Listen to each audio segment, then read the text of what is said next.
All right, and how to use your lawnmower with a detachable battery. Clearly, we're using the Hart as our example here, just because that's what we have available. We had a different one, but we replaced it. Camera's crooked, so we can get that in the shot. I also have to push the camera way back, and then you wouldn't be able to hear me. So, anyway, hood, battery goes in here. You can put a spare battery on the other side. It does have a cradle for it.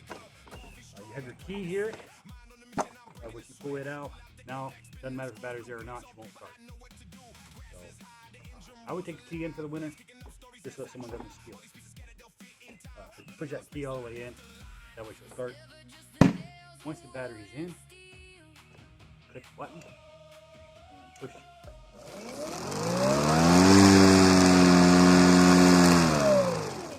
The button has to be clicked in and held, and then that has to be pushed down.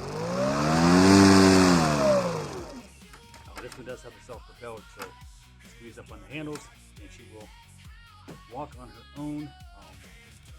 This one has a speed adjuster right back here. Make the speed go a little higher or a little bit faster. I keep my speed slow because I'm an old guy and I'm in no hurry.